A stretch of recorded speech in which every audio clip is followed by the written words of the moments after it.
దేవుని నామానికి స్తోత్రములు. ఈ ఉదయకాల సమయంలో మీ అందరికీ కూడా నా హృదయపూర్వకమైనటువంటి వందనాలు తెలియజేస్తున్నానండి. ఈ మాసము చివరి దినమున ఉన్నాము. మరొక మాసములోనికి అడుగు పెట్టేటటువంటి జీవితాన్ని కూడా దేవుడు మనకి కలగజేసి ఉన్నాడు. అయితే ఈ దినమున దేవుడు ఈ మాసంలో ఈ చివరి దినమున దేవుడు మీతో మాట్లాడుతున్నటువంటి మాట ఏంటంటే, నీవు దేవునితో సహవాసము చేసిన ఎడలా, దేవుని బిడ్డలారా, మరొక మాసంలోనికి అడుగు పెట్టాల్సినటువంటి నీవు ఈ దినము నుండే దేవునితో సహవాసాన్ని నువ్వు కొనసాగించినట్లయితే ఆ వచ్చేటటువంటి మాసంలో దేవుడు నీ జీవితంలో కార్యం చేయబోతూ ఉన్నాడు. చూడండి, వాక్యం సెలవిస్తూ ఉంది కదా, యోగ గ్రంథము 22వ అధ్యాయము 21వ వచనంలో వాక్యం ఈ రీతిగా ఉంది. ఆయనతో సహవాసము చేసిన ఎడల నీకు సమాధానం కలుగును, అలాగున నీకు మేలు కలుగును.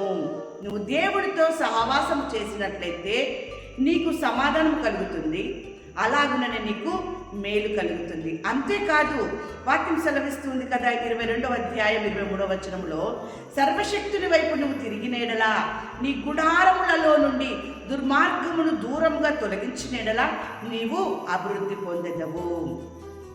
ఇక్కడ 2 మాటలు వాక్యం సెలవిస్తూ ఉంది. నీవు దేవునితో సహవాసం చేసినట్లయితే దేవుని బిడ్డలారా నీకు సమాధానం కలుగుతుంది, మేలు కలుగుతుంది.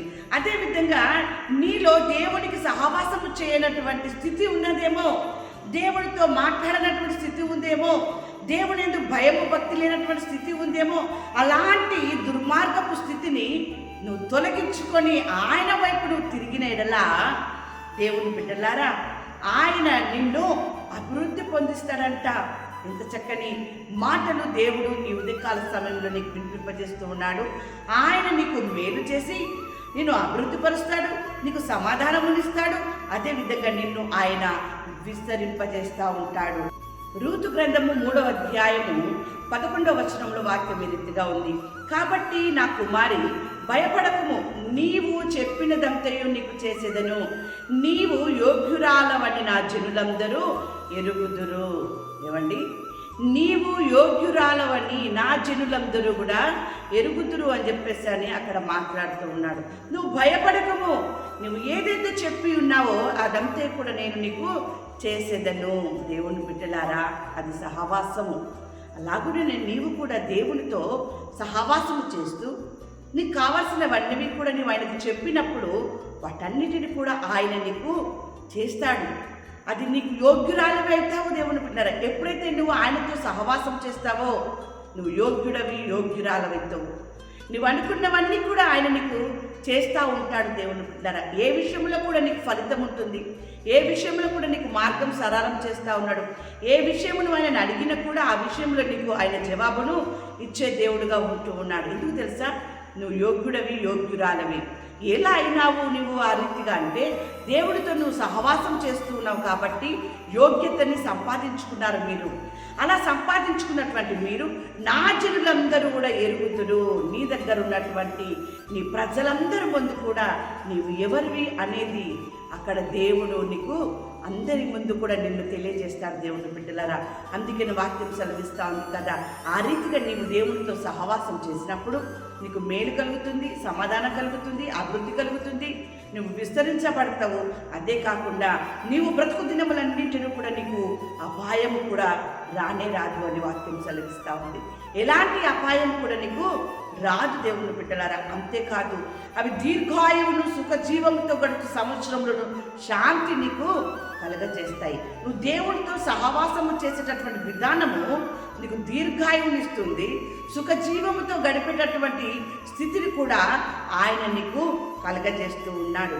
అంతేకాదు, నువ్వు ఎప్పుడైతే నువ్వు రూతు వలె నువ్వు చెప్పుకుంటున్నావో, నీ విజ్ఞాపన ఆయనకు తెలియజేస్తున్నావో, నీకు కావలసినవి ఏవో నువ్వు ఆయనకు సహవాసములో ఆయనకు చెబుతున్నావో, ఆయన నీతో మాట్లాడుతున్నటువంటి మాట, నువ్వు నీతి గల దానివై స్థాపింపబడుతువు, నువ్వు భయపడనక్కర్లేదు, బాధించువారు నీకు దూరంగా ఉందురు, భీతి నీకు దూరంగా ఉండును, అది నీ దగ్గరకు రానే రాదు. దేవుని బిడ్డలారా, నువ్వు నీతి గల దానవై లేదా నువ్వు నీతి గల వాడవై నువ్వు స్థాపించబడతావు. ఎప్పుడు నువ్వు దేవునితో సహవాసమే. నువ్వు ఇంకేది కావాలన్నా, ఎలాంటి స్థితి నీకు కావాలని కోరుకుంటున్నావో అవన్నీ కూడా, నువ్వు ఏ కోరికనైతే కోరుకుంటున్నావో, ఎలాంటి స్థితిలో నువ్వు ఉండాలనుకుంటున్నావో అవన్నీ నీ జీవితంలో జరగాలి, నెరవేరాలి అంటే ఒకటే మాట ఈరోజు దేవుడు నీతో మాట్లాడుతున్నాడు. నువ్వు దేవుడితో సహవాసం చేస్తే ఇవన్నీ కూడా నీకు జరుగుతాయి దేవుని బిడ్డలారా. అయితే నేను నీకు ఆరోగ్యం కలగజేసేదను, నీ గాయములను మానిపెద్దను అని చెప్పి ఇదే యెహోవా వాక్కు అని మాట్లాడుతూ ఉన్నాడు. నువ్వు ఆయనతో సహవాసం చేయి, నీకు ఆరోగ్యం ఇస్తున్నాడు, స్వస్థతనిస్తున్నాడు. నీ మీద ఒకవేళ తప్పు మోయబడిందా, నువ్వు నిందల పాలైనవా, అవమానపడుతున్నావా, వాటన్నిటిని కూడా తొలగించి ఆయన నిన్ను నీతిగల దానిగా, నీతిగల వాడిగా నిన్ను స్థాపిస్తూ ఉన్నాడు.